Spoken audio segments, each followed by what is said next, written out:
ലോകരാജ്യങ്ങൾക്ക് ഭീഷണിയായി ഉത്തര Korea. BLM Kerala, Tamil Nadu, Pondicherry. അന്താരാഷ്ട്ര ഉപരോധങ്ങളെ കാറ്റിൽ പറത്തി സൈനിക ശക്തി വർദ്ധിപ്പിക്കാൻ ഒരുങ്ങിയിരിക്കുകയാണ് ഉത്തര കൊറിയ.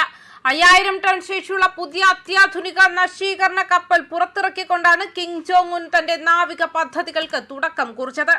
ആണവായുധങ്ങൾ വഹിക്കാൻ ശേഷിയുള്ള ഒരു നാവികസേനയെ കെട്ടിപ്പടുക്കുക എന്ന ലക്ഷ്യത്തോടെയാണ് ഉത്തര കൊറിയയുടെ ഈ പുതിയ നീക്കം. ഒരു പുതിയ ഡിസ്ട്രോയർ കമ്മീഷൻ ചെയ്യുന്ന ചടങ്ങിലാണ് കിം ജോങ് ഉൻ തന്റെ ഭീമൻ പദ്ധതികൾ പ്രഖ്യാപിച്ചത്. ഭാവിയിൽ 10000 ടൺ ഭാരമുള്ള അതിശക്തമായ യുദ്ധക്കപ്പലുകൾ കൂടി വികസിപ്പിക്കുമെന്ന് അദ്ദേഹം വ്യക്തമാക്കി. മേഖലയിലെ സൈനിക സന്തുലിതാവസ്ഥയെ തന്നെ മാറ്റിമറിക്കാൻ പോകുന്നതാണ് ഈ പ്രഖ്യാപനങ്ങൾ. കിമ്മിന്റെ ഈ നീക്കം ഏഷ്യ പസഫിക് മേഖലയിലെ സുരക്ഷാ സാഹചര്യങ്ങളെ വല്ലാതെ അസ്വസ്ഥമാക്കുന്നുണ്ട്.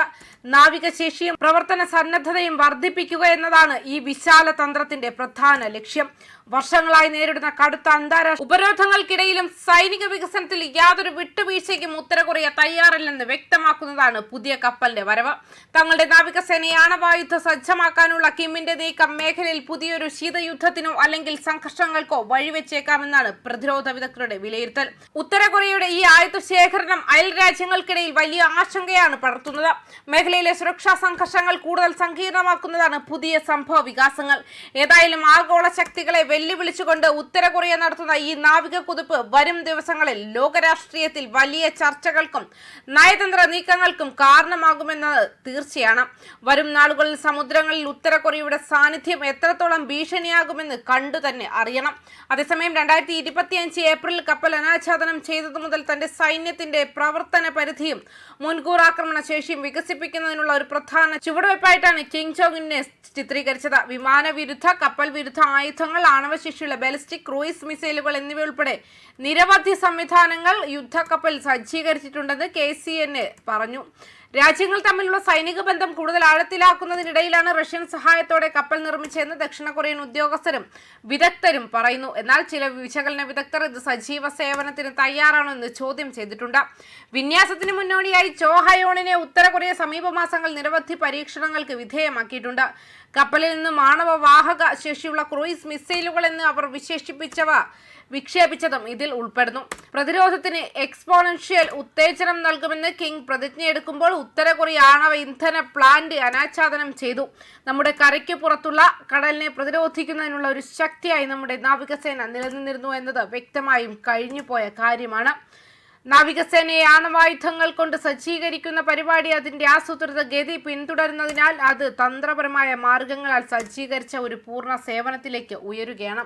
വർഷങ്ങളോളം നീണ്ടുനിന്ന ബാലിസ്റ്റിക് മിസൈൽ വികസനത്തിന് ശേഷം ആണവശക്തിയുള്ള അന്തർവാഹിനിയുടെ നിർമ്മാണം ഉൾപ്പെടെയുള്ള നാവിക ശേഷികളിലേക്ക് കിം കൂടുതൽ ശ്രദ്ധ കേന്ദ്രീകരിച്ചു. ഫെബ്രുവരിയിലെ വർക്കേഴ്സ് പാർട്ടി കോൺഗ്രസിൽ കിം തന്റെ 5 വർഷത്തെ സൈനിക ലക്ഷ്യങ്ങൾ വിവരിച്ചപ്പോൾ നാവികശേഷിയും ഒരു പ്രധാന ശ്രദ്ധാകേന്ദ്രമായിരുന്നു. അതിൽ വെള്ളത്തിനടിയിൽ വിക്ഷേപിക്കാൻ കഴിവുള്ള ഭൂഖണ്ഡാന്തര ബാലിസ്റ്റിക് മിസൈലുകൾക്കായുള്ള ആഹ്വാനങ്ങളും ഉൾപ്പെടുന്നു.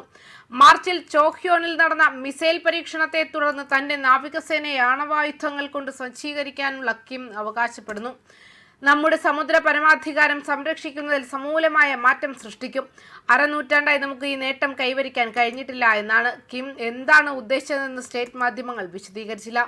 എന്നാൽ ചില വിശകലന വിദഗ്ധർ പറയുന്നത് എതിരാളികളായ ദക്ഷിണ കൊറിയയുടെ നിയന്ത്രണത്തിലുള്ള ജലാശയങ്ങളിൽ അതിക്രമിച്ചു കയറാൻ സാധ്യതയുള്ള ഒരു സമുദ്ര അതിർത്തി ഔദ്യോഗികമായി പ്രഖ്യാപിക്കാൻ ഉത്തര കൊറിയ തയ്യാറെടുക്കുകയാണെന്നാണ്. സൈനിക ശക്തി വർദ്ധിപ്പിക്കുമെന്ന് ഉത്തര കൊറിയൻ ഭരണാധികാരി കിങ് പ്രതിജ്ഞയെടുത്തു. കൊറിയകൾ തമ്മിലുള്ള സംഘർഷം വഷളാകുമ്പോൾ 1950-53 കൊറിയൻ യുദ്ധത്തിന്റെ അവസാനത്തിൽ US നേതൃത്വത്തിലുള്ള UN കമാൻഡ് വരച്ച പടിഞ്ഞാറൻ കടലിലെ വടക്കൻ പരിധി രേഖയെ അംഗീകരിക്കുന്നില്ലെന്ന് കിങ് ആവർത്തിച്ച് പറഞ്ഞിട്ടുണ്ട്. മോശമായി വരച്ച കടലതിർത്തി കഴിഞ്ഞ വർഷങ്ങളിൽ നിരവധി മാരകമായ ഏറ്റുമുട്ടലുകൾക്ക് കാരണമായിട്ടുണ്ട്.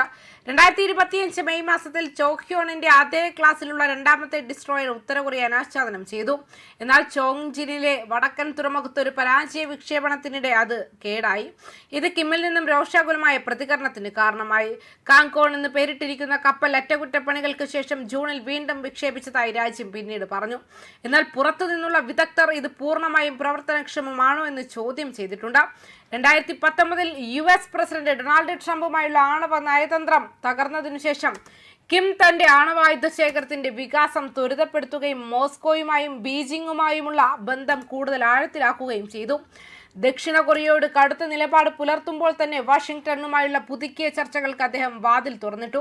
ചർച്ചകൾ പുനരുജ്ജീവിപ്പിക്കുന്നതിനുള്ള ഒരു മുൻ വ്യവസ്ഥയായി അമേരിക്ക ആണവവൽക്കരണം ഉപേക്ഷിക്കണമെന്ന് പ്യോങ്യാങ്ങിന്റെ ആവശ്യം ആവർത്തിച്ചു. ന്യൂസ് ഡെസ്ക് കർമ്മ ന്യൂസ്.